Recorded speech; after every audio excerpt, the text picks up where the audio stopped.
la cuarta parte de la educación cristiana. Hemos tenido en las tres primeras partes lo que llamamos nuestra relación con Dios. Relación que creo que ya quedó bien clara, que no comenzó el día de nuestro nacimiento, sino el día de nuestro nacimiento espiritual, el día que nacimos de nuevo. Ahí comenzamos una relación con Dios que tiene que ir perfeccionándose, tiene que ir mejorándose, tiene que ir creciendo cada día. Y tenemos una gran ventaja, y es que tenemos las Escrituras en la mano. Y a través de las Sagradas Escrituras podemos conocer todo lo que Dios hizo en el pasado, todo lo que quiere hacer en el presente y Dios mediante todo lo que hará en el futuro. Y tenemos las instrucciones, los principios, los mandamientos bien claros en nuestro propio idioma para que podamos saber en todo momento qué es lo que Dios quiere, qué es lo que Dios le agrada, qué es lo que Dios no tolera, y no tengamos que improvisar, ni inventarnos, ni complicarnos la vida, sino que vayamos al manual, hermanos. Aquí tenemos el manual de la vida, el manual del Creador a su criatura, el ser humano. Como cualquier electrodoméstico, como cualquier aparato que compremos, en el interior de la caja hay un manual que viene en chino, en árabe, en coreano, en inglés, en alemán, en polaco, en ruso, menos en español, en todos los idiomas. Y ahí en el manual usted puede ver para qué es este botón, para qué sirve esto, para qué sirve aquello, y de esa manera no estropear el aparato recién comprado y poder aprovecharlo al máximo. Qué lástima que haya personas que se lean libros o manuales de televisiones, de móviles, de radios o de lo que sea, y no se lean el manual más importante, el manual de la vida, el manual de Dios, perfecto, completo, que no caduca, que no envejece, que está en plena actualidad y que nos ayuda absolutamente a todos, No importa la edad que tengas, no importa si eres hombre o eres mujer, si estás casado, si estás soltero, si eres una persona que lleva muchos años en los caminos del Señor o recién estás comenzando. Aquí tenemos las instrucciones bien claritas para que usted sepa que hay cosas en las cuales no hay que creer ni practicar, aunque a lo mejor la tradición o a lo mejor la presión social o familiar te dice no, eso hay que creerlo y eso hay que practicarlo y mantenerlo porque papá y porque la abuela y porque nuestros antepasados lo hicieron y lo practicaron. Pero a la luz de las Escrituras no tiene ningún fundamento, no tiene ninguna base bíblica, ¿se da cuenta? Así que hablamos de esa parte tan importante de la vida de un ser humano, la relación con Dios. Los animales no pueden tener relación con Dios, los animales son criaturas de Dios, pero nunca pueden llegar a ese nivel superior que el ser humano sí puede llegar a tener y a disfrutar, y es el de hijos de Dios, redimidos, comprados, uno a uno, con un propósito, por el Señor Jesucristo. Y podemos llegar a conocer cómo es Dios, no en su totalidad, evidentemente. Podemos llegar a conocer su naturaleza, su esencia, su carácter. Pero Dios nos ha creado como seres sociales.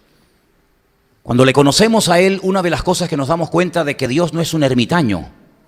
Durante siglos, sobre todo en unas etapas de la historia de la humanidad, los seres humanos llegaron a creer que para poder vivir vidas santas tenían que aislarse del mundo. Y muchas personas se iban a montañas y a cuevas y se encerraban durante años sin tener contacto y comunicación con nadie, porque ellos creían en esa sinceridad equivocada que para poder llegar a agradar a Dios y no pecar y vivir una vida santa, uno tenía que estar totalmente alejado de la mundanalidad, de la gente, de los familiares, de las presiones, etcétera, etcétera. Incluso algunos hasta se flagelaban durante la noche, se torturaban.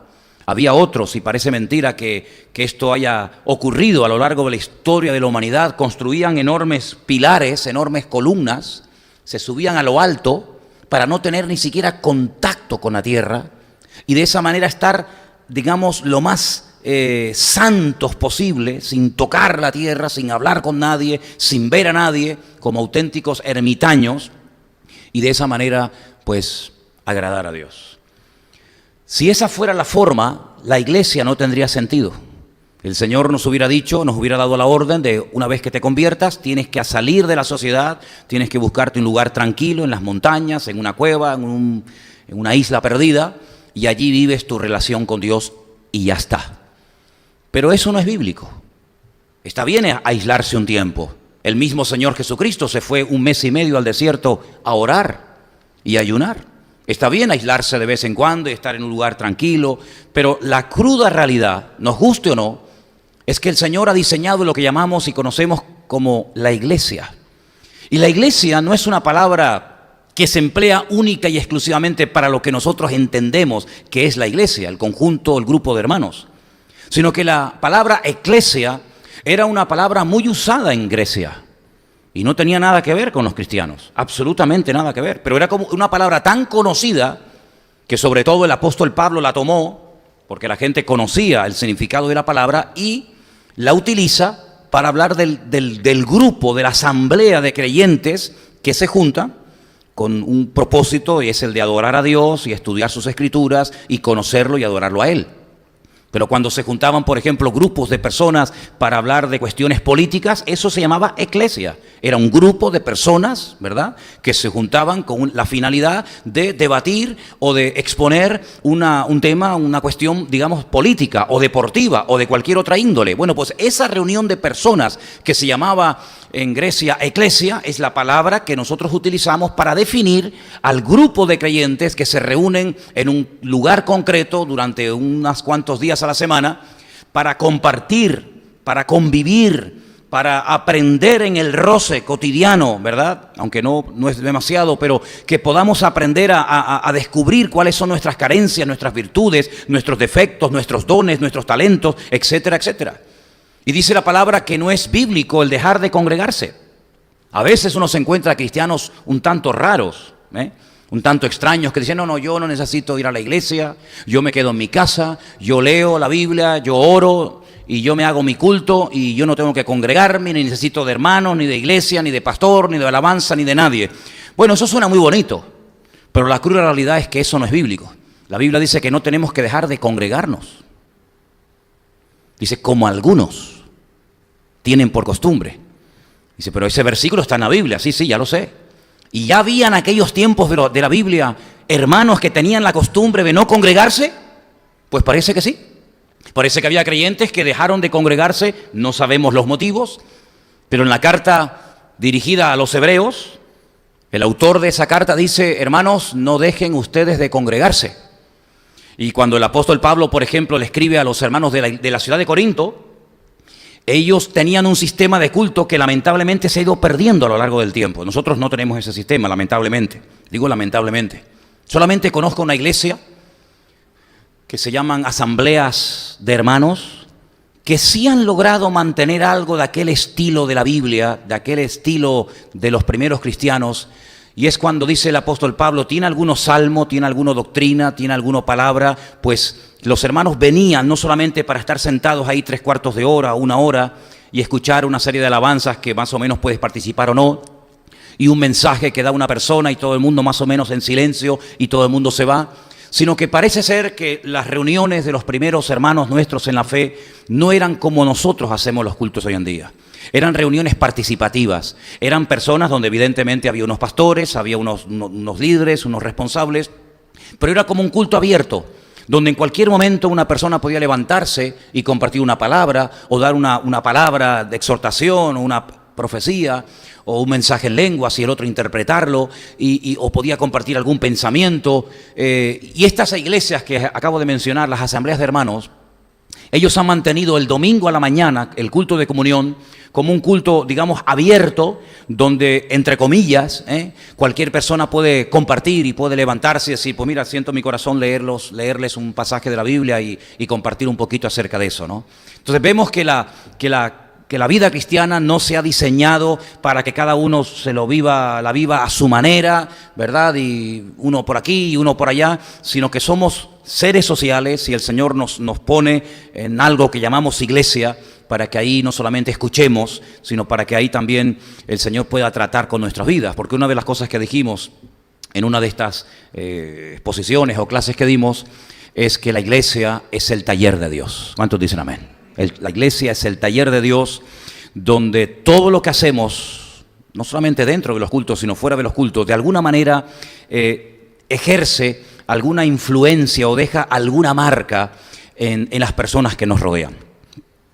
Nuestra relación con Dios es una relación directa, es una relación donde no hay intermediarios, donde yo puedo tener línea directa con mi Dios 24 horas al día, 365 días al año, de pie, sentado en la cama, en un hospital, en la cárcel, en un submarino, en un avión, en una iglesia, en mi casa, en el coche donde me encuentre.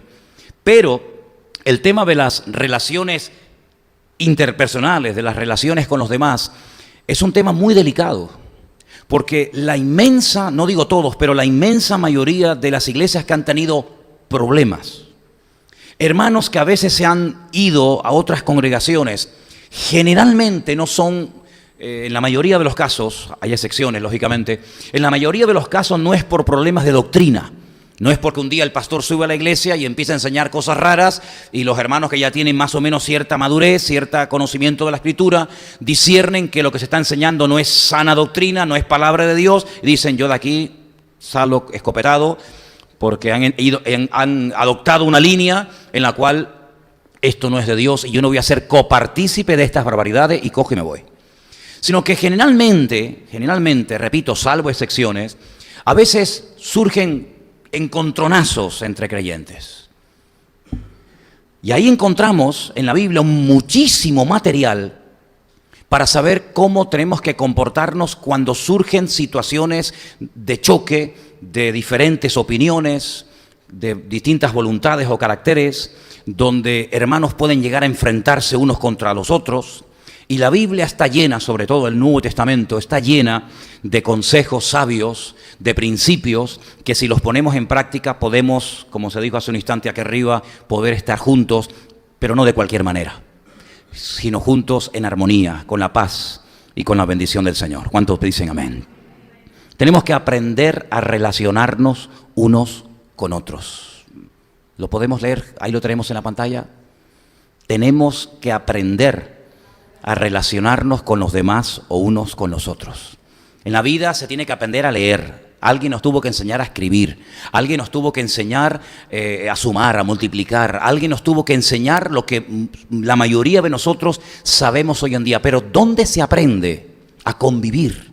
¿Dónde se aprende a desprendernos del orgullo, de la soberbia, de la arrogancia, de la impaciencia, del desorden? ¿Y dónde aprendemos a ser puntuales, a ser, solidarios, a ser, personas pacíficas y no folloneras? ¿Dónde se aprende todo eso? Pues el mejor lugar donde se debe aprender todo eso es en la iglesia. ¿Cuántos dicen amén? Este aprendizaje no es un aprendizaje de punto A, punto B y punto C aprobados y ya nos vamos a llevar todos de maravilla. No, porque alguien dijo que cada persona es un mundo. Y donde hay personas, es imposible que no surjan en algún momento determinado problemas, encontronazos o conflictos. ¿Estamos de acuerdo? ¿Estamos de acuerdo? Dice la Biblia que una vez hubo una discusión no pequeña con unos hermanos que venían de una parte de Israel que querían imponer a la fuerza una serie de enseñanzas. Y otra parte de la iglesia, de los cristianos, decían que no era correcto imponer ciertas y determinadas prácticas que tenían que ver con el judaísmo y con la ley de Moisés a los recién convertidos. Y se tuvo que hacer un primer concilio, todos ustedes saben, eso está en Hechos capítulo 15, y allí se juntó el liderazgo, y allí vemos cómo participó interviniendo el apóstol Pablo, y Pedro, y Santiago. Y dice que llegaron a acuerdos. ¿Acuerdos para qué? Para establecer la doctrina. Ya la doctrina estaba establecida. Y ya se sabía a estas alturas lo que había que creer y lo que no había que creer. Pero parece ser que el problema no estaba tanto, ya digo, en la doctrina, sino en cómo relacionar, cómo unificar distintas opiniones dentro de una iglesia donde hay ahora una mayoría de gentiles y una minoría de judíos. Ya la moneda se dio la vuelta y ahora hay problemas porque estos tienen unas costumbres, estos hermanos tienen otras costumbres, estos vienen de un trasfondo religioso, espiritual completamente diferente a estos hermanos que se acaban de convertir. Y ahora resulta que se encuentran en la misma congregación, se encuentran en la misma iglesia, en el mismo culto, y ahí empiezan los encontronazos, ahí empiezan los problemas de relaciones. También vimos cuando estudiamos digamos, la vida o el ministerio del apóstol Pedro, cómo uno de los primeros problemas que hubo en la iglesia primitiva no fue de doctrina, sino que el primer problema que hubo en la congregación fue porque hubo murmuración. ¿Os acordáis? Murmuración a la hora de la comida. Uno decía, no, es que ¿por qué le estás poniendo más a ella? Ah, porque ella es judía, ¿verdad? ¿Y por qué le pones menos a mi madre? Porque ella no es judía, ella es gentil. Y entonces comenzaron a surgir encontronazos entre hermanos y llegaron a murmurar los unos contra los otros porque creían que estaban siendo tratados injustamente, que había favoritismo, que había como clases sociales dentro de la iglesia, y entonces tuvieron que nombrar a los primeros 7 diáconos para que, oye, se apaciguara la cosa y hubiera armonía y hubiera paz y que no se rompiera y se fuera la bendición de Dios por cuestiones de comida, ni mucho menos. Vemos, por ejemplo, en la iglesia de Corinto que se formaron grupúsculos, pequeños grupitos dentro de la iglesia, donde unos decían, no, yo soy de Pablo, el fundador de la obra, ¿no? Ah, no, yo soy de Apolo. No, yo soy de Cefas. No, yo soy de Cristo. Y Pablo se entera de todos aquellos problemas que había en la congregación y tiene que poner orden diciendo, eso no puede ser, eso no es correcto que yo soy de este y yo apoyo a este, y si apoyo a este estoy en contra del otro. ¿Os dais cuenta cómo en aquellos años, estamos hablando del primer siglo de la era cristiana, no habían pasado 400, ni 500, ni 1000 años, ni 100 años habían pasado, hermano, ni 100 años habían pasado y ya había problemas en las congregaciones porque este chocaba con la otra chocaba con el otro? ¿Os acordáis cuando Pablo escribe la carta desde la cárcel a los filipenses? En el último capítulo dice, ruego a Evodia y a Síntique, 2 hermanas de la congregación, que sean de un mismo sentir en el Señor. Fíjate, no habían pasado ni 100 años y ya Pablo tiene que interceder y tiene que pedir que por favor, fulanita y menganita, Evodia y Síntique, unos nombres rarísimos, ¿verdad?, se lleven bien y que sean de un mismo sentir en el Señor. También el apóstol Pablo chocó tremendamente con Bernabé cuando en el segundo viaje misionero él no quería que fuera Marcos. Y Bernabé insistía en que había que llevarlo. Y dice que hubo tal desacuerdo entre ellos que uno se fue por un lado y otro se fue por otro. Es tremendo, ¿verdad? Es tremendo ver cómo ya desde el principio de la iglesia había problemas entre hermanos. Las relaciones, ¿verdad?, chocaban. Los distintos caracteres, las distintas opiniones, las distintas posturas que podía haber en cuanto a diferentes temas. Quiero que volvamos a la porción que se leyó esta tarde, Mateo capítulo 5, y estemos con esa porción abierta, porque esta cuestión de aprender a relacionarnos los unos con los otros va a ser un proceso de toda la vida, algo continuo, algo que no nos va a resultar nada fácil, porque como dije hace un instante, cada persona es un mundo, y es un área en la que tenemos que invertir tiempo, y es un área en la que tenemos que trabajar arduamente, porque nuestra amistad y nuestra unidad como pueblo de Dios no puede estar basada, por favor escuchen bien esto, ni en emociones, ni en sentimientos, ni en intereses personales. Porque si nuestra unidad como iglesia, si nuestra amistad como hermanos está basada en estos 3 pilares que os acabo de comentar, vamos a tener gravísimos problemas. Porque nuestra amistad no está basada en emociones. Este me cae bien, este no me cae tan bien. No puede estar basada en intereses personales, no puede estar basada en sentimientos. Y esto es algo que los jóvenes tienen que tener mucho cuidado. Porque generalmente en la juventud, sobre todo los chicos, confunden a veces la amistad con el enamoramiento, con enamorarse, con el enamoramiento. Entonces las chicas tenéis que tener cuidado, porque si a un chico le sonríes, le hablas amablemente y le preguntas cómo está 2 o 3 veces, los chicos son tan tontorrones que piensan que estás enamorada de él. Que llevas una semana sin dormir, que desde que te levantas hasta que te acuestas no paras de soñar y de pensar con él. Por eso te acercas tanto a mí y me saludas así. Pero como tú sabes que los chicos tienen este chip un poco distorsionado, tú lo que vas a hacer es prudencia, ¿verdad? Para que no se confunda la amistad o el interés que genuinamente tiene de saber cómo estás, o por qué no viniste el otro día al culto, o cómo estás hoy, etcétera, para que no lo confunda con lo que no tiene que en ningún momento pensar. Nuestra amistad y nuestras relaciones no tienen que estar basadas ni en sentimientos, ni en emociones, ni en intereses personales. Me llevo bien contigo porque hay algo de ti que me interesa. En el momento en el que lo obtenga, si te he visto, no me acuerdo. Dice la Biblia que había un chico, ¿veis? Había un chico que dice él que estaba tremendamente enamorado. Y un chico enamorado es medio tonto. Sí, totalmente. Porque químicamente, científicamente está demostrado que la química del cerebro, cuando uno está tremendamente enamorado, varía y se altera completamente. Esto está demostrado científicamente. Cuando un joven, sobre todo en la juventud, está una persona enamorada, esa persona químicamente no puede pensar con total claridad. Por eso hay cosas que se hacen y se dicen en ese momento de ese enamoramiento, ¿verdad? Que después de unos años ni se te pasa por la cabeza hacerlo o decirlo, ¿sí o no? Nadie dice nada porque ustedes están siempre, yo siempre predico en un nivel inferior, ustedes siempre están en un nivel superior al cual yo aún no he llegado y por eso a veces estamos en diferentes frecuencias. Pero bueno, ya algún día llegaré, es cuestión de paciencia. Este chico, él creía que estaba tremendamente enamorado hasta el punto que no comía. No quiero preguntar aquí esta tarde si hay un chico que hace tiempo que no come o ha adelgazado porque está tontado perdido. No quiero llegar a pensar eso. Pero dice que no comía e incluso estaba hasta enfermo. Hasta que un día, una vez que ha dado rienda suelta a su pasión, más que a su enamoramiento, dice que llegó a odiar con mayor amor a aquella chica. Su odio hacia aquella chica fue mayor que el amor con el que la había amado. ¿Qué te parece, amigo? Se confundió. Y en esa confusión rompió una vida.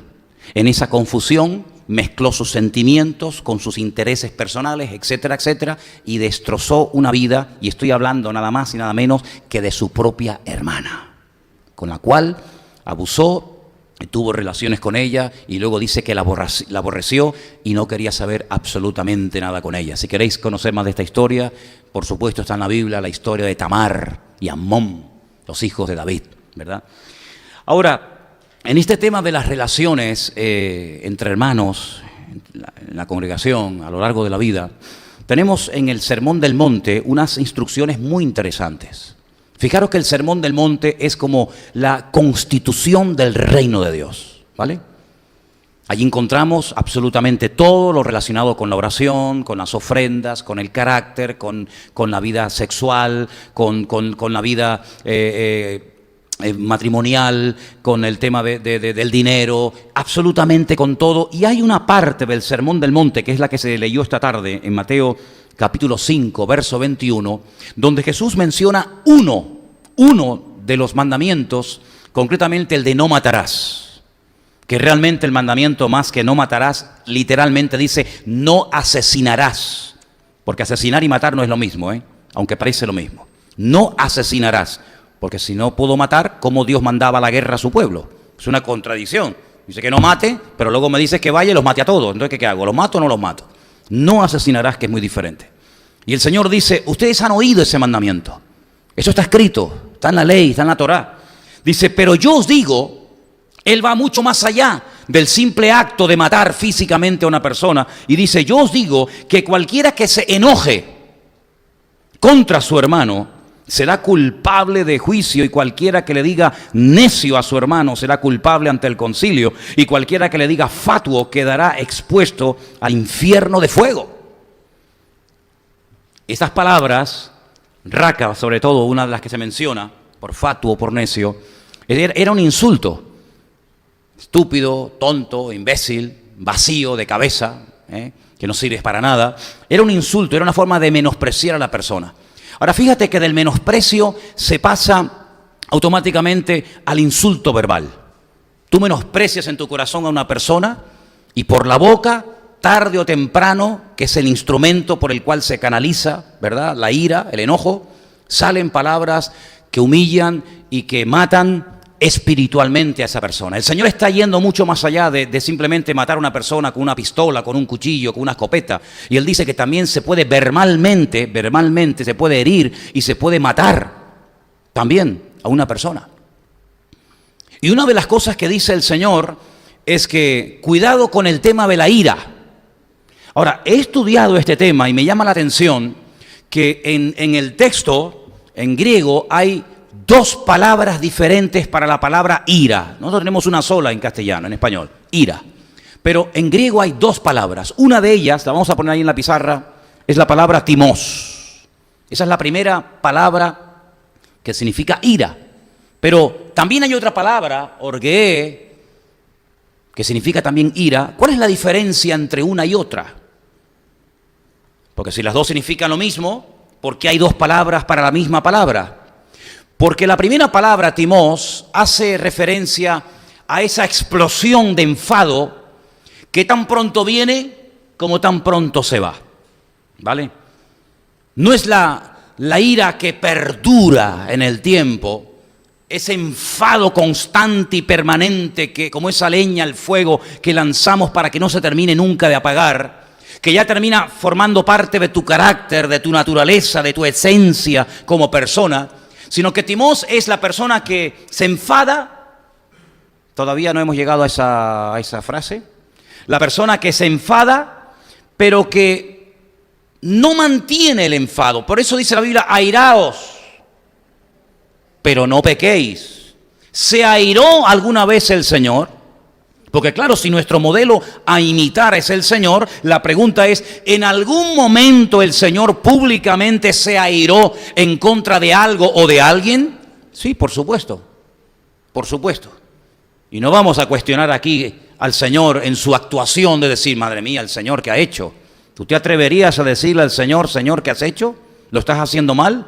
Vamos, cuando el Señor entra en el templo y hace un látigo con las cuerdas y vuelca las mesas, Él no está entrando allí de una forma pacífica y amorosa, diciendo, chicos, ¿qué ha pasado aquí? A ver. Malo, malo, malo. Eso no se hace. Venga, de cara a la pared un ratito, venga. Si te portas bien te compro un helado. No. El Señor entró con ira. Habéis convertido mi casa en una cueva de ladrones. Y esto tiene que ser un lugar santo, sagrado. Esto tiene que ser una casa de oración. Y tiene que limpiar aquel lugar que lo han contaminado, que está inmundo a consecuencia del desorden y del pecado. Y claro que Dios tiene ira. Hombre, que sí tiene ira. Madre mía, cuando Dios demuestra su ira, amigo, esconde la cabeza bajo tierra, Apaga la luz y vámonos, Porque cuando Dios dice basta, te manda un diluvio que te manda a la muerte de un plumazo a millones de personas, ¿O quién mandó el diluvio? ¿Quién mandó el diluvio? ¿El diablo? Tuvo 120 años aguantando el Señor, advirtiendo al pueblo a través de su siervo, de Noé. Y no había forma. Cuando Dios dijo basta, y le dijo a Noé, entra adentro, cierra la puerta, que ahora se van a enterar quién soy yo. Dios mandó un diluvio que no dejó títere con cabeza, hermano. Y eso lo hizo el Señor en su ira santa. Y nadie puede cuestionar eso de Dios, porque tenía toda la razón y el derecho para estar enfadado el Señor, por supuesto. Y cuando confunde las lenguas y destroza la obra que están haciendo con la famosa Torre de Babel, ¿quién intervino allí? ¿Quién produjo aquel caos? ¿El diablo? No fue el Señor. ¿Y quién destruyó con fuego y azufre las ciudades de Sodoma y de Gomorra? ¿El diablo? El diablo estaba contento con aquella conducta. El diablo estaba en su salsa con el comportamiento de los ciudadanos, de los habitantes de Sodoma y Gomorra y de las ciudades vecinas. Pero cuando Dios dijo basta y sacó a sus hijos de allí, amigo, vete a ver hoy en día dónde estaba Sodoma y Gomorra. Allí no crece ni la hierba. Lo destruyó todo. Así que la ira del Señor es tan real que, bueno, yo pregunto una cosa. Los millones y millones y millones y millones de seres humanos que van a estar por la eternidad en el infierno, ¿quién creó el infierno? ¿Quién lo hizo? ¿Quién decide quién entra y quién no entra a la presencia de Dios?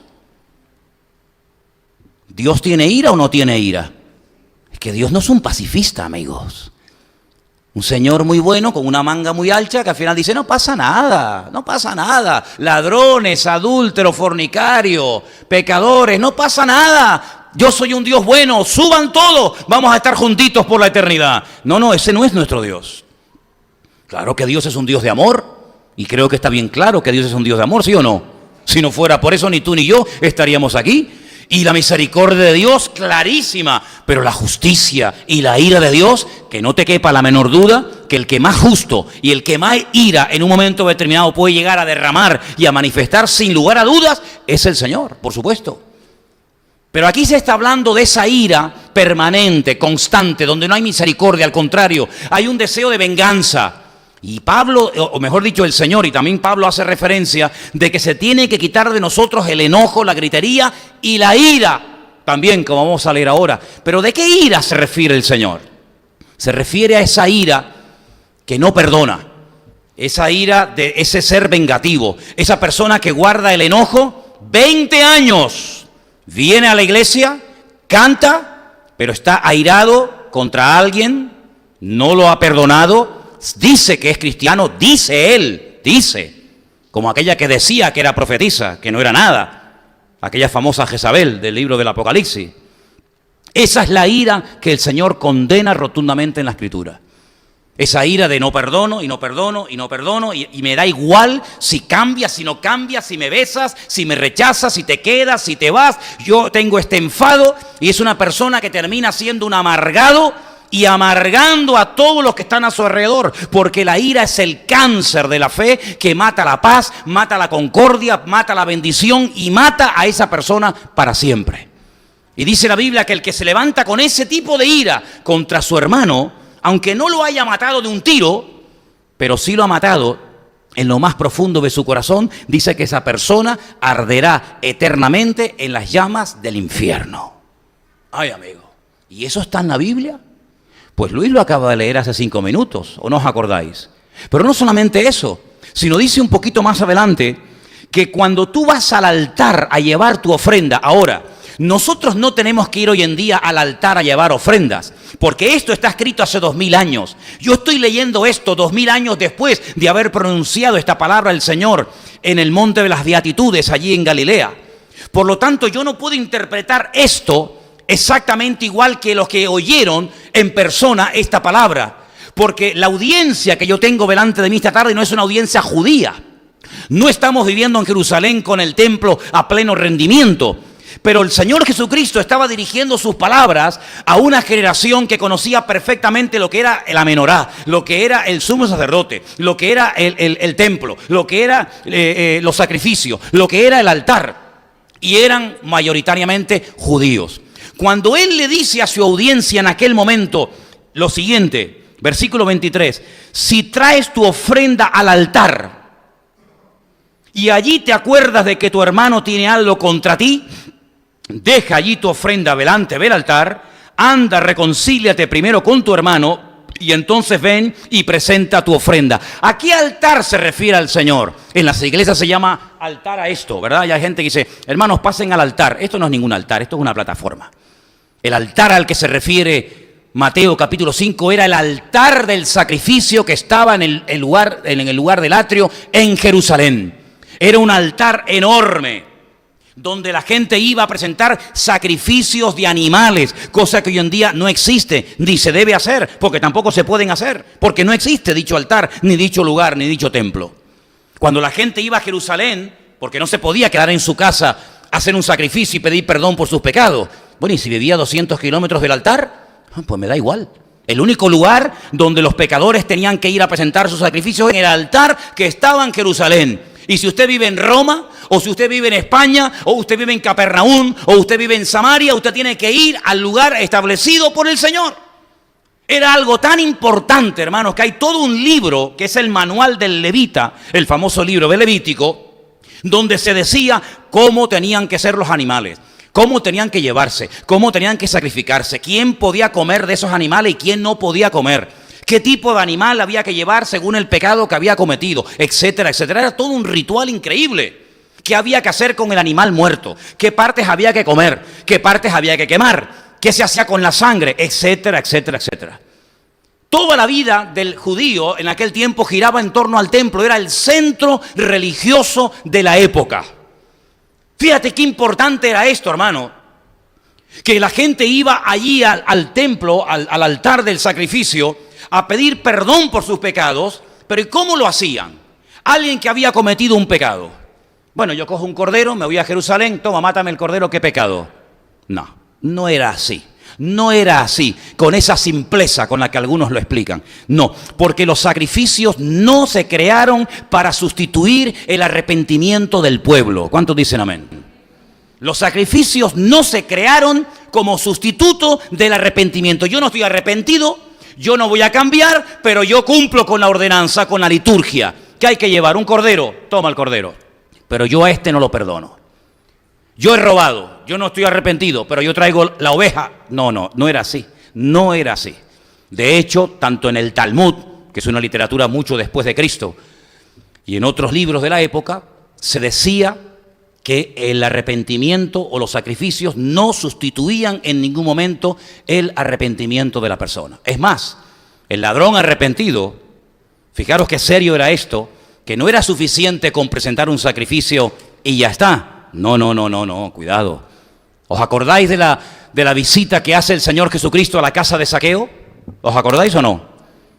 Uno que era jefe de los publicanos y rico, cuando entra Jesús a la casa de Zaqueo, ¿qué dice Zaqueo? Puesto en pie dijo, Señor, si en algo he defraudado a alguien, se lo devolveré cuadruplicado. Claro, es que tú como judío sabes que si a ti se te ocurre robarle una prenda, una oveja, un animal o algo a tu prójimo, a tu vecino, a quien sea, no es suficiente con decir, Señor, perdóname, pero te quedas con la oveja, te quedas con el par de zapatos que le has robado, te quedas con el burro, te quedas con el arado. No. Tú tienes que devolvérselo. Si tú has hecho uso de la oveja o de la vaca de tu amigo, de tu vecino, de tu hermano, tú la has ordeñado. Tú has comido de los terneros que te ha dado. ¿Y ahora qué te crees? ¿Que pidiendo perdón ya está todo solucionado? No. Eso es entre los cristianos hoy en día. Dice, perdóname. Ese es el jueguecito que algunos se traen. Pero es que eso no tiene nada que ver con la Escritura. Usted ha robado una oveja, usted devuelve la oveja y 4 más. ¿Y por qué? Porque Dios lo dice. Para demostrar si verdaderamente estás arrepentido. Porque el perdón que no te duele ni es perdón ni es nada.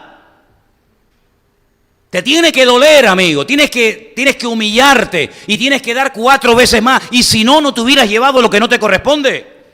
Y entonces el Señor se pone en pie y dice, hoy ha venido la salvación a esta casa. Ahora que vas a poner en práctica la palabra, déjate de teorías, sino ahora que ha venido a tu vida ese arrepentimiento, ese deseo de cambiar, ahora vamos a comenzar a hablar en serio. ¿Qué hacía Juan cuando la gente venía a ser bautizada al río Jordán? ¿Qué hacía Juan? Sí, venga. Usted también, venga señora, vengan todos, esto es gratis. No, momentito. ¿Se quieren bautizar ustedes? Primeramente demuéstrenme que están arrepentidos. Haced frutos dignos de arrepentimiento. Comparta su ropa, devuelva lo robado. Y cuando yo vea que ustedes han cambiado, entonces vienen y yo los bautizo. Porque si ustedes no hacen eso previamente al bautismo, ustedes lo que están haciendo es mojarse, pero no están haciendo pasos para cambiar. Yo dije en una de estas clases que hemos dado, esta es la 4ª, que una cosa es mejorar y otra cosa muy distinta es cambiar. Y el Señor lo que quiere es que cambiemos. No, se está portando mejor, ya no me grita tanto como antes. Písale el callo para que tú veas si te grita o no. Se te tira a la yugular, te mete un mordisco como Drácula y te chupa la sangre. Claro, no toques el tema, ya verás qué bueno está. Toca el tema otra vez, mete el dedo en la llaga y vas a ver cómo el cordero se convierte otra vez en lobo, amigo. ¿Te das cuenta? Entonces, cuando uno va a la palabra, uno se encuentra que hay un tipo de ira no controlada que te controla a ti, que es la que se condena categóricamente en la palabra. Esa ira que pasa incluso a veces de generación en generación. Y te encuentras aquel hijo de aquel señor o aquel nieto que resulta que aún odia a alguien que él no sabe ni de lo que va la película, pero el padre le pasó al hijo y el hijo al nieto esa ira, ese enojo, esa rabia, esa violencia y esa agresividad, y te encuentras familias destrozadas por la ira, porque la ira no controlada siempre destruye al ser humano. ¿Cuántos dicen amén? Ahora, la ira, el enojo descontrolado, a veces es una forma de, entre comillas, de autodefensa. En las relaciones unos con otros se demuestra qué tipo de creyentes somos. Claro, en nuestra relación con Dios, el que sabe si estoy bien o estoy mal, ¿quién es? El Señor. Si yo me relaciono única y exclusivamente con el Señor, a través de su palabra, a través de la oración, el Señor sabe perfectamente si yo con mi relación con Él estoy bien. Pero amigo, y ahora cuando bajo a la arena, cuando bajo al terreno de la realidad, ahí se demuestra no solo delante del Señor, sino a uno mismo y también al que me rodea, si mi crecimiento es real o mi crecimiento es única y exclusivamente teórico. Porque este mensaje de esta tarde tiene una parte teórica, como todos, pero es un mensaje que nos tiene que llevar a la práctica. Porque si yo no llevo este mensaje a la práctica, ¿de qué me sirve? ¿De qué me sirve? Por lo tanto, en este tema de las relaciones con los demás o en las relaciones unos con otros, hay un camino tan largo que recorrer, hermanos, que nos va a llevar toda la vida dejarnos tratar por el Señor, para que nosotros, tratados por el Señor, no estemos haciéndole daño sin querer a personas que forman parte del mismo cuerpo y de la misma congregación donde el Señor me ha puesto. ¿Cuántos dicen amén? Quiero que vayamos a esos dos textos que les dije. Primero vamos al de Colosenses. Colosenses 3:8. Miren qué bonito. Pero ahora dejad también vosotros todas estas cosas. Y menciona la ira, el enojo, la malicia, la blasfemia, las palabras deshonestas de vuestra boca. ¿Os dais cuenta cómo menciona la ira? Pero hermano, la Biblia dice, airaos, pero no pequéis.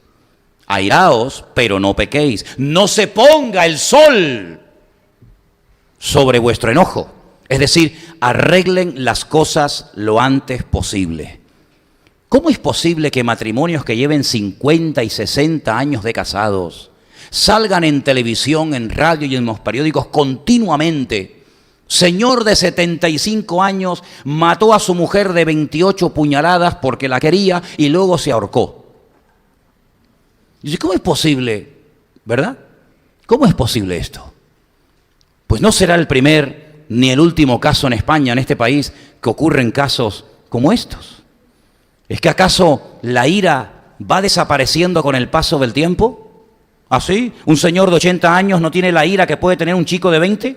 No me digas, no me digas.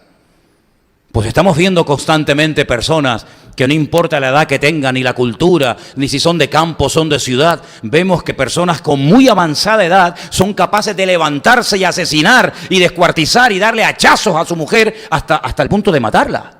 ¿Qué te parece? Y luego algunos dicen, intentó matarse, pero no lo consiguió. ¿Qué cosa? Y con la otra tuvo una puntería tremenda y con él.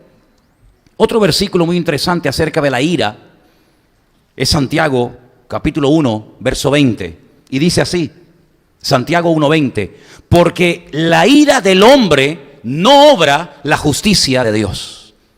Este es buenísimo.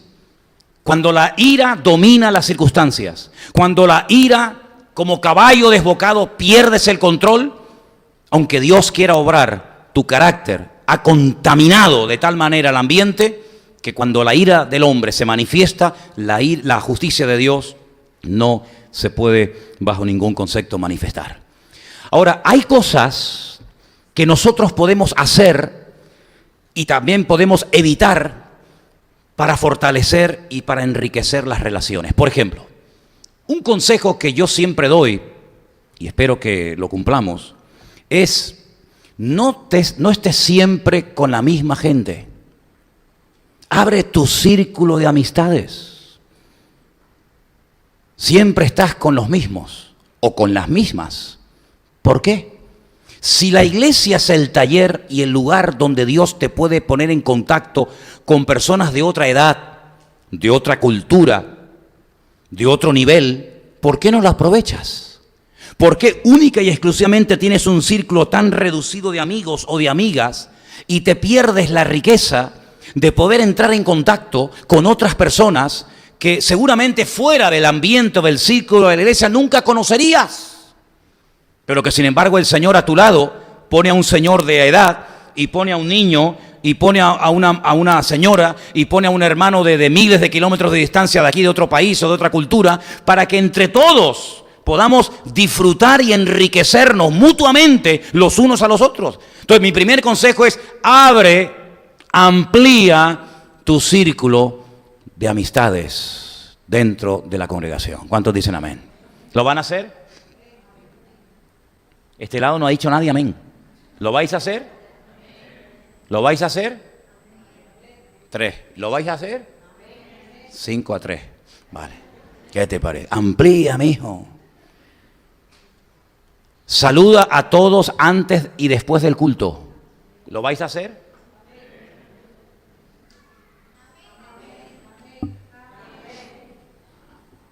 Saluda a todos antes y después del culto. Pero ¿cómo lo vas a saludar si siempre sales como los bomberos, corriendo? Imposible. Dedica tiempo. Es que para tener amistad y conocer a la gente, tienes que invertir de tu tiempo. Es un trabajo.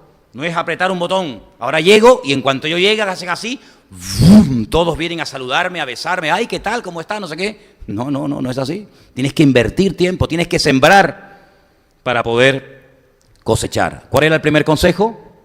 Ya se había olvidado. Abre tu círculo de amistades. Hoy tienes que acercarte, hermanito y hermanita que me escuchas, a alguien con la que no has hablado nunca en la iglesia. A ver, mira a tu alrededor, por favor. Miren a su alrededor. A ver, usted, hermana. Sí. Póngase de pie un segundo, hágame el favor. ¿Usted en esta congregación esta tarde ve a alguien con la que nunca ha hablado o saludado o cambiaba algunas palabras? Mire, ve si hay alguien.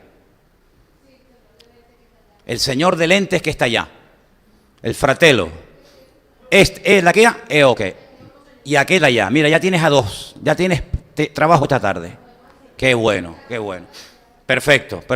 Qué bueno. Patricia, ponte de pie. Mira a tu alrededor. ¿Hay alguien en la congregación con la cual tú nunca has hablado, ni le has saludado, ni le has dicho nada, aunque a lo mejor lo has encontrado en la iglesia? Fíjate. A ver, mira para atrás, para arriba, para todos los lados. ¿Hay alguien? El chiquito que está aquí. Ya tienes trabajo. Nuria, ahí arriba. Mira para abajo. ¿Hay alguien aquí en la congregación que tú ves con la cual nunca has hablado, nunca te has relacionado, no le has preguntado, hola, qué tal, cómo estás, cómo te llamas, dónde vives? La chica de... A ver, vienen para allá las dos chiquitas. ¿Cuál de las dos? Ella, ¿no? Pues ya sabes, después del culto. Hermanos, seguro que, no digo todos, pero algunos de ustedes en esta tarde, seguramente no conoces a la persona que está detrás de ti. Y es tu hermano en Cristo. Y si se metieran con nosotros y nos persiguieran, te perseguirían a ti y al que está detrás tuyo, y al que está a tu izquierda, y al que está a tu derecha, y al que está adelante. Entonces, hermanos, ¿para qué esperar a la gloria? ¿Para qué esperar al cielo para conocernos? ¿Y por qué no empezamos desde hoy? ¿Qué les parece? Abre tu círculo de amistades. ¿Cuál era el segundo punto? Saluda a todos antes y después del culto. Ni un amén. A ver si el tercero les gusta más. Ponme el tercero, Diana. Ayana. Alégrate de las victorias ajenas. Claro.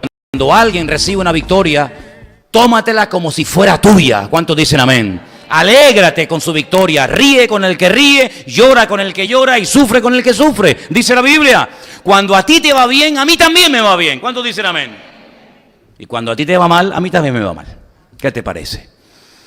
Ahora, Es muy interesante este tema de las relaciones, porque hay personas que no fueron cristianas, que no fueron creyentes, que hablaron acerca de lo que era la amistad, las relaciones. Por ejemplo, hay una frase que vamos a poner ahí de un tal Cicerón. ¿Verdad que os suena? Ay, amigo. Cicerón dijo en una cierta ocasión: cuando la ira entra en escena, no se puede hacer nada con sensatez. Es buena, ¿eh? Parece un proverbio, pero es una frase de un pensador, de un filósofo griego. Lo vuelvo a repetir: cuando la ira entra en escena, no se puede hacer nada con sensatez. Antes del domingo la frase la vamos a poner en la pantalla, no se preocupe. Ah, que no funciona. Vale, ok. La segunda frase es de Séneca. Séneca era español, ¿sabéis? No, griego, no, español. Era español. ¿De dónde era? Era de Córdoba, de la ciudad de Córdoba. Si no, era un filósofo griego, no. Este era de los nuestros. Dice: la ira es una locura breve. Es verdad, ¿eh? En un momento de ira, las locuras que se pueden hacer y las tonterías que se pueden decir. Dicho sea de paso, en esta tarde tú estás cómodo aquí. ¿Alguien te incomoda? ¿Alguien te pone nervioso? Es interesante esto, ¿eh? Y yo sé por qué lo digo. Porque yo tengo discernimiento espiritual y soy el pastor de la iglesia. Y cuando en una congregación o cuando en un ambiente alguien te pone nervioso, te pone de mal humor y no estás cómodo, es en ese área donde Dios te está hablando y quiere tratar contigo. Y por eso vuelvo a repetir, y cada día estoy más convencido de ello, que el lugar donde más me puede llegar a tratar y a descubrir el Señor es en la iglesia. Y mira que pasamos poquito tiempo, ¿eh? Pasamos muy poco tiempo en proporción al tiempo que pasamos fuera. Pero en este corto periodo de tiempo que pasamos aquí, unas cuantas horas relativamente, ¿cuánto de nosotros puede salir a la luz a través de los mensajes, a través del tiempo, de las horas que pasamos aquí los unos con los otros? Ahora, así como os di algunos consejos, también os voy a decir algunas cosas que pueden ser muy perjudiciales a la hora de tener buenas relaciones entre nosotros. Una de ellas es los malos entendidos. Es que yo creía, y yo no creí nunca en ningún momento eso. Ay, es que yo pensaba, es que yo no pienso. ¿Cuántas veces los malos entendidos pueden llevar a una persona a la locura? Dice la Biblia que algunos judíos, cuando vieron a Pablo en Jerusalén, ¿os acordáis? Pensaban, ellos creían que Pablo había metido gentiles en el templo. Hermano, nada más lejos de la realidad, era falso. Pero se corrió el rumor de que este hombre ha metido en nuestro templo sagrado a gentiles, cosa que no podían hacer. Y entonces fueron, lo prendieron, lo llevaron al tribuno. Bueno, hermano, no lo mataron de milagro. Y todo estaba basado en una falsa premisa. Cuando empezamos mal, terminamos peor. Los malos entendidos tienen que ser aclarados cuanto antes. Oye, una pregunta, ¿tú dijiste aquello el otro día por mí? ¿El qué? ¿Que hay una persona muy fea en la iglesia? No. En ningún momento pensé en ti. Oye, pues llevo 18 meses que no duermo, ¿eh? Pues no veas el sueño que te has perdido por boba. ¿Eh? Aclaren las cosas, hermano. Cuando tú pasaste el otro día por el pasillo no me saludaste porque tienes algo contra mí, ¿verdad? ¿Yo? No. Es que yo ni me di cuenta que tú estabas allí. Ay, pues mira, me quitas un peso de encima porque yo pensé que te caía mal. Ay, amigo, un mal pensamiento, un mal entendido puede llevar a arruinar a una iglesia, a un matrimonio, a una vida, a un grupo hermoso de jóvenes. Por eso, hermanos, nunca le demos lugar ni alimentemos malos entendidos, porque los malos entendidos nos llevan a un nivel muy peligroso, que es el de criticar y el de juzgar a una persona porque creemos que le caemos mal, o que no nos entiende, o que no nos ama, o aquello o lo otro. La Biblia prohíbe categóricamente que entre los cristianos exista crítica, totalmente prohibido. Es un cáncer. La Biblia prohíbe juzgar a una persona, e incluso a veces hasta por su apariencia. Os voy a contar un secreto, un chisme evangélico. ¿Os gustan los chismes, Una vez fui a una iglesia y vi a una señora, a una hermana, que cuando la vi, su apariencia, yo dije para mí, madre mía, es como un pitbull. Tiene que tener un carácter seria, algo tremendo. Imponía el aspecto de esta hermana, además era una cachorra, imponía. Mira, jamás en mi vida ha sido una de las pocas personas que he conocido de verdad que me ha caído de maravilla, una persona noble, pero su aspecto, su forma de ser de entrada, te metía miedo. Y las apariencias, ¿qué pasa? Engañan. Entonces, cuidado con juzgar a priori sin conocer a una persona. Y hay algo que es muy peligroso y que puede traer enfermedades, y lo dice Proverbios, sobre todo de los huesos, y es la falta de perdón y el resentimiento. Así como antes os di algunos consejitos prácticos, ¿verdad?, para llevarnos bien y potenciar e enriquecer las relaciones, esto que estoy diciendo ahora, tomar buena nota de ello, porque la falta de perdón bloquea y contamina nuestra relación con Dios. La Biblia dice, y ustedes conocen ese versículo de memoria, que si llegamos a creer que yo estoy bien con Dios, pero que llego a aborrecer a mi hermano, dice, yo soy un mentiroso. Y es increíble ver a veces a personas que no le dan importancia al hecho de yo con esta persona no quiero hablar más. ¿Y usted se llama cristiano? Usted no puede utilizar ese título de cristiano, porque el cristiano es una persona que siempre, sí o sí, con razón o sin razón, siempre perdona y no le puede jamás dar lugar al resentimiento, a la amargura, a la venganza y muchísimo menos decir, eso que te está pasando es por aquello que tú me hiciste. Aguántate. Yo sé que ustedes están siempre en un nivel diferente. Yo siempre predico desde AM y ustedes están en la FM, ¿vale? Pero ¿cuántas personas dicen, claro, es lógico que le pase eso? Con lo que me hizo a mí, se lo merece. Es increíble, ¿eh? Cuánto de carne todavía puede haber en nosotros sin darnos cuenta. Claro, en un tiempo de alabanza y de oración la carne está, como le pasó a Luis, plano, así, ¿no? En un tiempo de alabanza y de oración con estas canciones que canta esta gente también y que cada vez tocan mejor, claro, uno está, ¿en qué está? En el espíritu, sí, pero baja del espíritu y que te venga de frente esa persona y ya verás cómo automáticamente hace la tortilla y se da la vuelta. Y es en esas áreas donde Dios nos quiere tratar. Dios no cambia a nadie en la alabanza y en la oración. Dios cambia en el trato los unos con los otros. ¿Cuántos dicen amén? Porque aquí hay una relación vertical y hay una relación horizontal. Qué bonita la forma de la cruz, ¿eh? Qué bonita la forma de la cruz, ¿eh? El palo más largo, ¿cuál es? El vertical. El que habla de mi relación con el Señor. Perfecto, pero no te olvides que la cruz también tiene un palo, tiene un travesaño horizontal que me habla de mi relación con mi prójimo.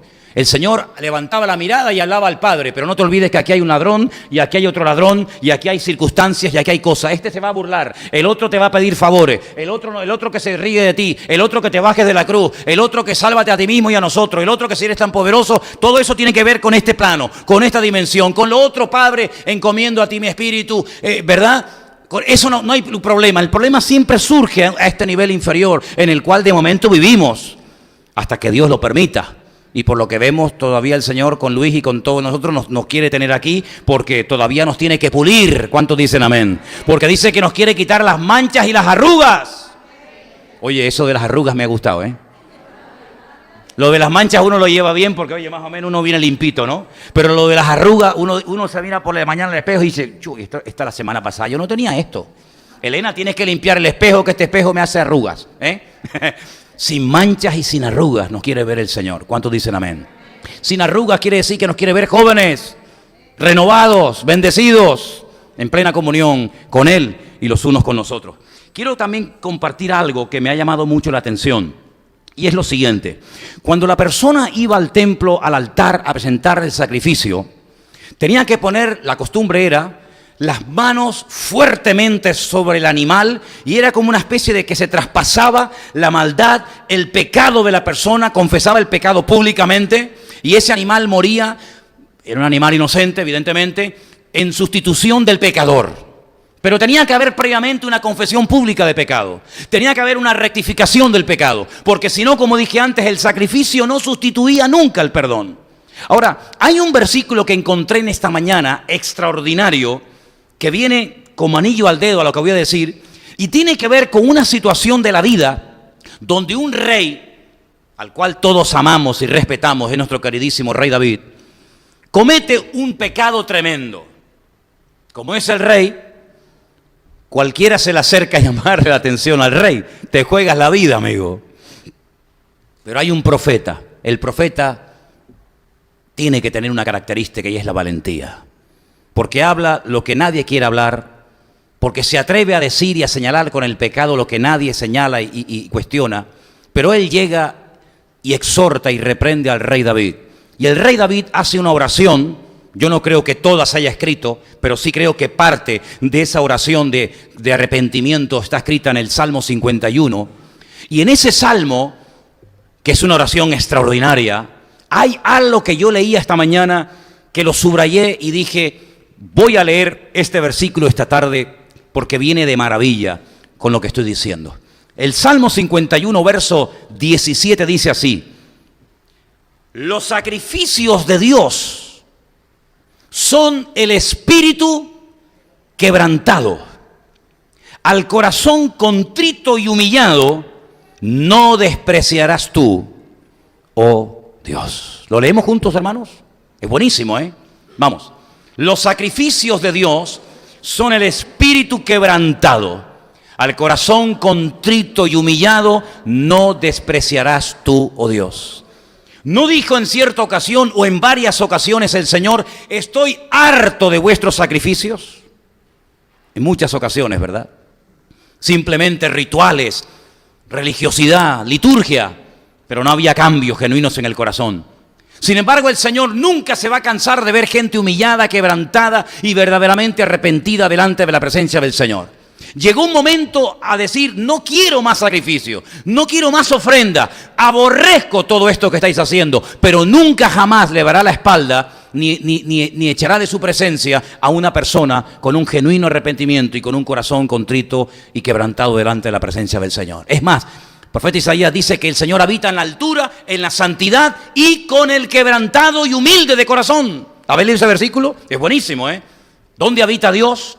¿Cuál es la dirección de Dios? Dice el profeta Isaías, Dios habita en la altura y en la santidad, y con el quebrantado y humilde de corazón. Eso dice la Biblia, y por eso la palabra de Dios nos enseña a llevar nuestros impulsos carnales, uno de ellos es la ira, a ponerlo bajo el señorío de Cristo, para que, como dice la Biblia, airaos, pero no pequéis, no se ponga el sol sobre vuestro enojo, y nuestra vida no sea dominada ni por la ira, ni por el enojo, ni por el resentimiento, ni por la amargura, sino que podamos vivir vidas libres.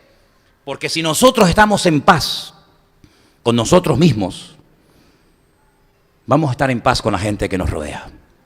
¿Cuál es el gran problema de muchos creyentes? No me quiero detener mucho en esto, pero sí quiero tocar unos puntos. ¿Cómo está tu nivel de autoestima, hermanita, hermanito querido? ¿Cómo está tu nivel de autoestima? Hay gente que se niega a hacer cosas en la iglesia. ¿Quieres orar? No. Llama a otro. ¿Quieres pasar a leer los anuncios? No. ¿Quieres compartir la palabra? No, que va, ni loco. Una cosa es la timidez. Y yo os digo, aunque no lo creáis, porque ustedes no conocieron esa etapa de mi vida, ustedes me han visto a mí siempre de pastor. Ustedes siempre me han visto a mí en el púlpito de pastor. Ustedes no me conocieron a mí antes. Yo era una persona tremendamente tímida, solitaria. Mira, te puedo contar cantidad de anécdotas. Yo cuando iba, por ejemplo, con mi hermana por la calle y quería entrar a una tienda de música para comprar las cuerdas para mi guitarra, que las quería cambiar, o quería preguntar por el precio de un instrumento, o quería entrar o quería saber cuánto costaba esa camisa, o esas zapatillas, o lo que sea, yo era incapaz de entrar, créetelo. Yo decía, entra y pregúntale cuánto vale. ¿Por qué no entras tú? No, entras tú. Ella entraba, yo me quedaba afuera, ¿cuánto vale? 50, venga, vámonos. O entramos. Era incapaz de entrar y preguntarle nada a nadie. Un día conocí a una chica, antes de conocer a mi mujer, y quedamos en un sitio a una hora, y cuando yo llegué a ese sitio, era una cafetería que tenía unas escaleras así para abajo. No estaba así a nivel de calle. Entonces yo llego a la escalera, la veo a ella sentada al final de la escalera en una mesa, y le digo, hola, hola. Y había otras mesas, y los que bajaban, la gente de las mesas miraba. Y yo hice así, cuando vi a la gente que me miraba, le dije, me di media vuelta y me fui.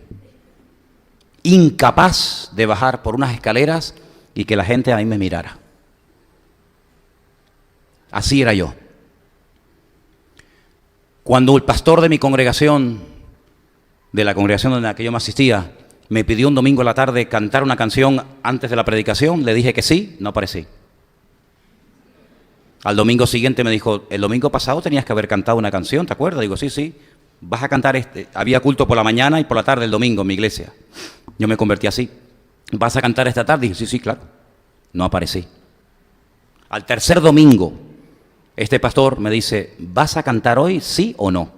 Le dije, sí, sí, sí. Pero me vas a hacer lo mismo que... No, no, no. Y no aparecí. Al cuarto domingo me llevó a la oficina y ya al cuarto domingo ya canté. Ya al cuarto domingo ya canté. Más me valía cantar. Aunque desafinara. Incapaz, hermanos. Y encima, Dios me pone en un púlpito como pastor de una iglesia. ¿Qué te parece? ¿Qué te parece, amigo? Lo que nunca en mi vida dirigirme a personas para que me escucharan, en eso que yo nunca pensé hacer, en ese área me puso el Señor. ¿Con qué área te crees tú que tuvo que comenzar a trabajar conmigo el Señor? Pues con la que te acabo de comentar. Una cosa es la timidez y otra cosa es la baja autoestima. Yo no me creía inferior a nadie, nunca yo me he creído inferior a nadie, créetelo, yo nunca he tenido complejos de nada, de nada. Por eso yo jamás he imitado a nadie, ni me he puesto camisetas con nombres de fulanito, de menganito, porque yo no me siento inferior ni superior a nadie. Pero ¿sabes qué? Hay personas que se sienten inferiores y por miedo al rechazo, por miedo a hacerlo mal, pierden la posibilidad de crecer y de madurar diciendo continuamente no, no, no, no, no y no. Y pasa un año, pasan 2 y pasan 3 y te pierdes la posibilidad no solamente de poder superar tu timidez, que se puede superar, porque yo sé lo que estoy diciendo, porque yo lo he vivido y sé que es una atadura terrible, pero se puede superar y si no, mírame a mí. Vamos, más desenvuelto en el púlpito que yo, ¿qué quiere que te diga? De tímido nada. Con la ayuda y con la gracia de Dios, evidentemente. Pero que además de eso, aparte del problema de la timidez, que mayor o en menor medida lo puedes tener, el tema de la autoestima es otro tema. Porque te estás infravalorando. Y porque toda oportunidad que se te presente en la vida para orar, para cantar, para servir o para hacer algo, no tienes por qué decir no, no, no y no. No por miedo al rechazo, sino porque no terminas de creerte que si el Señor te abre una puerta, el Señor te va a capacitar para poder funcionar en ese área del Señor. ¿Cuántos dicen amén? ¿Tú te crees que el Señor te va a pedir que mañana compartas y no te va a ayudar a compartir? ¿Pero qué Señor es ese? ¿Tú te crees que el Señor te va a poner en un área y te va a dejar solo y botado para que te tengas que buscar la vida tú solo o tú sola? Cuando el Señor te abre una puerta y te guía a un área de servicio, de música o de lo que sea, tú no tengas ningún temor porque el Señor está contigo, porque si no estuviera contigo, no te ponía en ese lugar. ¿Cuántos dicen amén?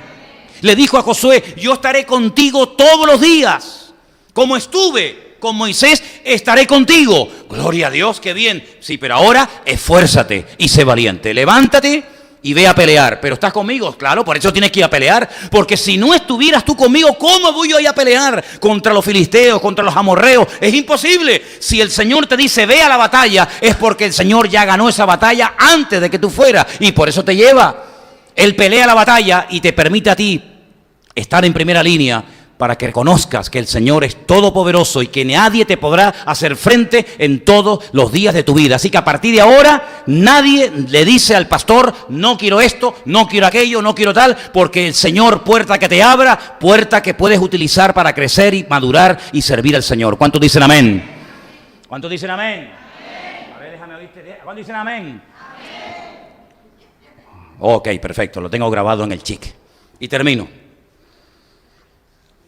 Tengo un salmo, bueno, el salmo ya lo hemos leído, pero lo que sí quiero decir con todo esto, de las relaciones unos con otros, es que tenemos que comenzar a derribar barreras y a establecer puentes. No estés siempre a la defensiva. Ese es un gran problema típico de la idiosincrasia de Canarias. Si yo estuviera en Andalucía, que he estado viviendo y conozco allí, conozco cuáles son sus defectos, sus virtudes, o en Galicia, o los vascos, o los catalanes, o tal. Uno de los problemas que a veces existe aquí en Canarias es que la gente, de entrada, ya está a la defensiva. Y yo quiero que todos ustedes se nos metan en la cabeza, queridos hermanos, que tal y como tú eres, Dios te acepta y te ama. ¿Cuántos dicen amén? Así, tal y como tú estás ahora mismo, así, aunque no cambiaras, Dios te acepta y te ama tal y como tú eres. Haz así y date un besito a ti misma. Así. Qué guapa que soy. Aleluya. Gracias, Señor, porque me quieres mucho. Ya está, ya está. Dios te ha hecho así. Dios te ha creado con esa estatura. Ay, Señor. Sí, mijo. La estatura que usted tiene es la que le dio el Señor. Y la anchura también. Hombre, claro, es alto, ancho y profundo. ¿No dice no? Alto. No es como Epi Blas, cerca, lejos, atrás, ¿no? Y el color de ojos que tienes, ¿quién te los dio a ti? ¿Quién te los dio? Qué ridículo es comprarse lentillas de colores, de verdad lo digo en serio, perdonen, ¿eh? Si tú las quieres comprar, allá tú. Pero con los ojazos que yo tengo, con los ojazos que tú tienes, muchacha, comprarte lentillas de colores, pues tú estás loca. Si los ojos más bonitos del mundo son los que tú tienes, ¿o no? Porque son los que me dio mi Padre querido. Son los que me dio mi Señor. ¿Y mi color de piel? ¿Quién te lo dio, mija? Me lo dio el Señor. ¿Y los padres que tengo? ¿Y de dónde saliste tú, papá? ¿De dónde saliste tú, mija? De la unión de papá y mamá. Sí, pero es que tú olvídate de tú ponlo juntos. Sí, ponlo juntos. Así. Juntitos, ¿quién salió? ¿Quién salió de esto juntito? Tú, ¿verdad? Pues gloria a Dios, porque si no se hubieran conocido, yo no hubiera nacido. Entonces, gracias a Dios por y por esta, porque gracias a esta unión que Dios permitió, yo estoy aquí hoy. Sí, pero es que otra vez que lo ponga juntito, así, juntito. Cada persona tendrá que rendir cuenta delante de Dios, pero yo doy gracias a Dios, porque gracias a este y a esta, yo estoy aquí esta tarde. Así que gloria a Dios por mis padres. Fíjate tú, en el caso mío, mi padre de una provincia de la península, mi madre de Las Palmas de Gran Canaria, y se conocen en Venezuela. Una cosa de loco. Pero el Señor tiene todo bajo su control. ¿Cuántos dicen amén? ¿Cuántos dicen amén? Así que a partir de hoy comience usted a darle gracias a Dios por todo. No se queje por nada. ¿Cuál es la mejor mujer que usted tiene? La que tienes ahora. No la que quieres tener, no, la que tienes ahora. ¿Cuáles son los mejores hijos que tú tienes? ¿Cuáles son los mejores hijos? Los que tienes ahora. Los que tienes ahora son tus mejores hijos. ¿Cuál es tu mejor papá? El que tienes ahora. ¿Cuál es tu mejor marido? El que tienes ahora. Amén, hermana. Amén. No te oí decir amén, Elena, ¿eh? No te oí. Vamos a escuchar. Elena, amén. Escuche. Elena, amén. Se tapa la boca y dice amén. Amén. Amén. Le da vergüenza. Es así, hermano. Disfrutemos de la vida, porque el Señor nos ha puesto aquí en este arca. Esto es un arca, para que entre unos con otros crezcamos y maduremos en los caminos del Señor. Entonces ahora vamos a pasar a la práctica. Pónganse todos de pie, por favor.